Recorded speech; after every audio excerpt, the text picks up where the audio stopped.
Hello students.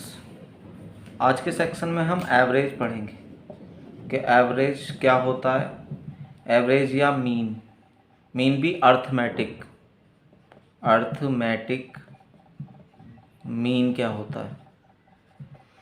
जो arithmetic mean होता है या एवरेज होता है, तो हमें पता है अगर सपोज करो दो नंबर्स हैं, कोई दो नंबर्स ए और बी, और इनों का हमें मीन निकालना है या एवरेज निकालना है, तो उन दोनों को जोड़कर mean equal to A plus B by 2 होता है।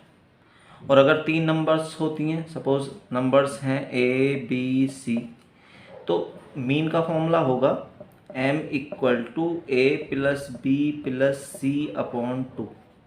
मतलब तीनों को ऐड करेंगे, और 3 से डिवाइड कर देंगे। यहाँ पर तीन नंबर्स हैं तो 3 से डिवाइड करेंगे, दो नंबर्स हैं तो 2 से डिवाइड करेंगे। अगर सपोज करो 5 नंबर्स होती तो 5 से डिवाइड करते। तो इसी तरह से अगर सपोज n नंबर्स हैं तो हम मीन का फॉर्मूला होता है m equal to x1 plus x2 plus x3 plus dot dot dot xn, मतलब n नंबर्स तक, 1 से लेकर n अपॉन यहाँ पर n, मतलब टोटल जितनी नंबर्स हैं उन्हों से डिवाइड कर देते हैं। अब प्रैक्टिकली मीन का क्या मतलब होता है। जैसे सपोज करो ये तीन नंबर्स हैं, हम यहाँ पर इन्हें देखें तो यहाँ पर तीन नंबर्स को अगर देखते हैं, इसकी लेंथ यहाँ पर 1 मान लेते हैं, इसकी 1 2 3, इसकी 3 है, इसकी 1 2 3 4 5, इसकी 5, इसकी 1 2 3 4 5 6 7, इसकी 7। तो अगर सपोज मैं इसे यहाँ से काटना स्टार्ट करता हूँ, मतलब इन्हें इस तरह से काटूँ कि इन्हें काट कर इनों के पार्ट्स एक दूसरे के ऊपर रखने स्टार्ट करूँ, और मैं काटने के बाद जब पार्ट्स को एक दूसरे के ऊपर स्टार्ट करूँगा तो यहाँ पर मैं देखता हूँ कि यहाँ इसके इससे 2 पार्ट्स कम है और इसके इससे 2 पार्ट्स ज़्यादा। मतलब कितनी भी नंबर्स होती हैं हम इसी तरह से करते हैं, इन्हें काट कर इन्हें एक लेवल में कर लेंगे। जब लेवल जो आएगा ना वही मीन होगा। तो यहाँ पर अगर हम देखें, मैं यहाँ से ऊपर से यहाँ से 2 पार्ट्स काट लेता हूँ, इस वाले यहाँ से ये यहाँ से काटा और इस ऊपर वाले पार्ट को काट कर यहाँ रख देता हूँ। तो इन तीनों पार्ट्स की हाइट जो है वो बराबर हो जाती है यहाँ पर। तो यहाँ पर प्रैक्टिकली यही मीन होगा। मतलब मीन क्या होता है कि सारों की एवरेज वैल्यू जो होगी ना, मतलब सारों को काट कर जोड़ कर या घटा कर सब्ट्रैक्ट कर कर जो वैल्यू जाएगी कॉमन, उसी को हम मीन कहेंगे। तो यहाँ पर जो है ये 1 2 3 4 5, तो इसका मीन जो आ जाता है, मीन वो 5 आ जाता है प्रैक्टिकली। तो हमें याद रखना है कि मीन प्रैक्टिकली क्या होता है। मतलब जैसे हमने ये मीन या एवरेज निकाला, वो प्रैक्टिकली उसकी वैल्यू क्या होती है। जितने भी नंबर्स हैं उन सब के एक्स्ट्रा पार्ट को काट कर दूसरे के ऊपर रखने पर जो आएंगे वो मीन आएंगे। अब हम फॉर्मूले से अगर निकालें, जैसे सपोज करो मीन का फॉर्मूला होता है m equal to x1 plus x2 plus x3। ये तीन नंबर्स थे, एक 3 था, एक 5 था, एक 7 था, तो यहाँ पर अपॉन 3 आ जाता है। तो यहाँ पर जब इनों की वैल्यू रखेंगे 3 प्लस 5 प्लस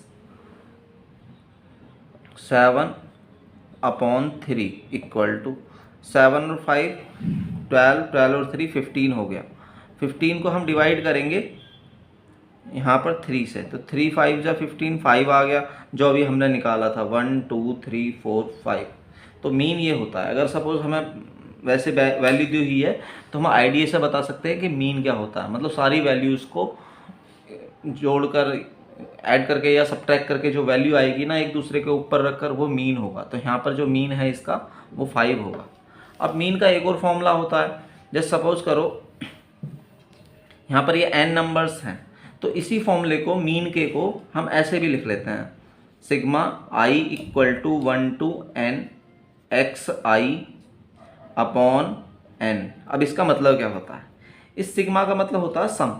मतलब अगर सपोज करो कहीं लिखा हुआ है इस तरह से, मैं एक बार समझा देता हूँ। सपोज करो कहीं पर सिग्मा लिखा हुआ है, sigma i equal to 2 to 7 लिखा हुआ है, और यहाँ पर x i लिखा हुआ है। एक्स आई का मतलब ये स्टार्टिंग है और ये फाइनल है, इसकी आई की वैल्यू 2 यहाँ पर रखेंगे तो ये x2 हो जाएगा। इसके बाद 7 तक लिखेंगे और ऐड करते चले जाएंगे क्योंकि उसका मतलब सिग्मा होता है। यहाँ पर x3 plus x4 plus x5 plus x6 plus x7, तो यहाँ तक होता है इसका मतलब। अब जैसे sigma I equal to 1 to 5 है और यहाँ पर एक्स आई वाई आई लिखा हुआ है, तो ये आई जो है ये वाला आई ये 1 है, तो यहाँ जहाँ जहाँ आई है वहाँ लिख देंगे पहली बार 1। तो जो पहली बार 1 लिखेंगे तो ये हो जाएगा x1 y1। अब की बार जब इससे अगला लिखेंगे क्योंकि 5 तक लिखना है तो यहाँ पर ऐड करके लिखेंगे तो हो जाएगा x2 y2 x3 y3 x4 y4 x5 y5, तो यहाँ तक हो जाता है। तो यहाँ पर ये पहली या जो सी भी वैल्यू है उस वैल्यू को रखकर फिर जोड़ते चले जाते हैं और ऐड करने के बाद जहाँ यहाँ लास्ट वैल्यू ये होती है इस तक ऐड करते हैं। तो इसी तरह से ये जो नंबर ऊपर अभी हमने देखी थी, अगर सपोज करो n नंबर्स हैं तो उनके मीन्स को x बार से भी डिनोट करते हैं, x1 plus x2 plus x3 plus dot dot dot xn है अपॉन n। तो यहाँ पर इसे ऐसे लिख सकते हैं, ये 1 से लेकर n तक है तो कहाँ से लेकर 1 से लेकर i इक्वल टू 1 से लेकर n तक। अब यहाँ पर पहले को देखें तो x1 आ रहा है तो यहाँ पर xi लिख देंगे upon total n।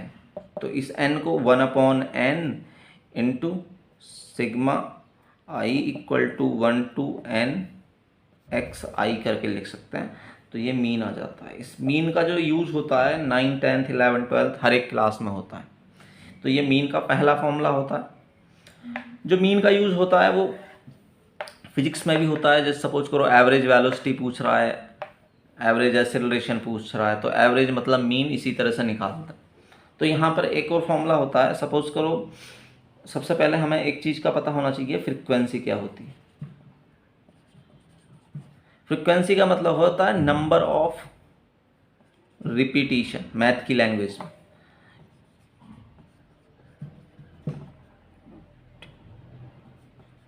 Number of repetition को हम फ्रीक्वेंसी बोलते हैं। अब जैसे यहाँ पर नंबर ऑफ रिपीटिशन है, मतलब जैसे सपोज करो हम यहाँ पर इस तरह से होता, तो नंबर होती है हमारे पास x1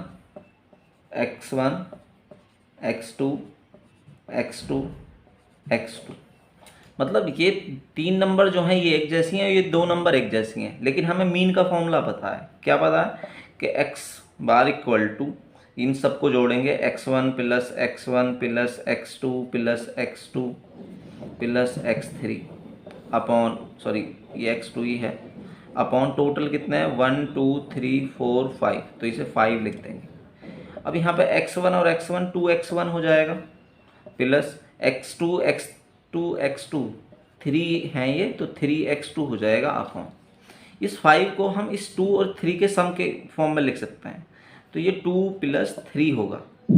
मतलब मैं यहाँ से फॉर्मूला बनाने की कोशिश कर रहा हूँ कि फॉर्मूला आता कैसे। तो यहाँ पे ये फ्रीक्वेंसी है, मतलब x जो रिपीट हो रहा है वो 2 बार हो रहा है और x2 जो रिपीट हो रहा है वो 3 बार हो रहा है। तो सपोज करो जो x1 के रिपीट है जो 2, उसे मैं f1 लिख दूँ और x2 के रिपीट को f2 लिख दूँ। तो यहाँ पर हम इस तरह से लिख सकते हैं, 2 की जगह लिखेंगे f1 x1 plus f2 x2 upon f1 plus f2। तो ये मीन का फॉर्मूला आ जाता है यहाँ से। एक बार फिर रिपीट कर रहा हूँ, जो नंबर ऑफ रिपीटिशन होता है ना वो फ्रीक्वेंसी होता है। मतलब यहाँ पे x1 2 बार रिपीट हो रहा है तो इसकी फ्रीक्वेंसी f1 जो हुई वो 2 हुई। यहाँ x2 3 बार हो रहा है तो f2 जो हुआ इसकी फ्रीक्वेंसी वो 3 हुई। तो यहाँ पर हमने देखा मीन का सिंपल फॉर्मूला ये कॉमन होता है, सबको 5 को ऐड करा इन 5 नंबर्स को और 5 से डिवाइड कर दिया। ये दोनों नंबर्स एक जैसे थे तो यहाँ पर इन्हें 2x करके लिख दिया x1, ये 3x2 लिख दिया। तो अब जो रिपीटिशन होता है ये 2 बार था तो इसे f1 लिखा, इसे f2 लिखा, तो हमारा ये कॉमन फॉर्मूला आ जाता है 2 नंबर्स के लिए जिन्हों की फ्रीक्वेंसी f1 और f2 है। अगर सपोज करो इसी तरह से n नंबर्स होती तो यहाँ पर लिख देते f1 x1 plus f2 x2 plus f3 x3 इसी तरह से। तो जो बड़ा फॉर्मूला होता है अगर n नंबर्स हैं उसमें उनों के मीन्स निकालना है तो उसका होता है f1x1 plus f2x2 plus f3x3 plus dot dot dot fnxn upon n सबका सम क्या होगा, ये f1 बार है, ये f2 अभी हमने देखा नीचे f1 प्लस f2 आ रहा था, लेकिन ये fn है तो f1 plus f2 plus f3 plus dot dot dot fn। तो यहाँ पर ये इसके मीन का फॉर्मूला आ गया। और जब इसे सिग्मा की फॉर्म में लिखेंगे तो sigma i equal to 1 to n, क्योंकि 1 से लेकर n तक है। अब यहाँ पर 1 1 यहाँ है, 2 2 यहाँ है, तो हमें आइडिया हो जाता है। तो ये f i x i होगा अपॉन नीचे वाला sigma i equal to 1 to n f i हो जाएगा। तो ये मीन निकल के आता है इसका। तो हमें कन्फ्यूजन नहीं होना चाहिए इस फॉर्मूले से। अगर हमें बेसिक्स पता है तो सब कुछ क्लियर हो जाता है और हमें प्रॉब्लम नहीं होती। जो मीन्स होता है, जैसे सपोज वो क्या कहते हैं फिजिक्स होता है, उसमें एवरेज स्पीड या एवरेज वेलोसिटी में यूज़ होता है, तो वो सबको इसी तरह से लिखते हैं। जैसे सपोज करो एवरेज स्पीड निकालना है वी एवरेज, तो वहाँ पे total distance upon total time होता है, टाइम। ये हम फिजिक्स के सेक्शन में करेंगे और इसी तरह से इन स्ट्रिप को ध्यान में रखते हुए ये समझेंगे कि मीन क्या होता है, तो हमारी सारी प्रॉब्लम्स क्लियर हो जाती हैं। ओके।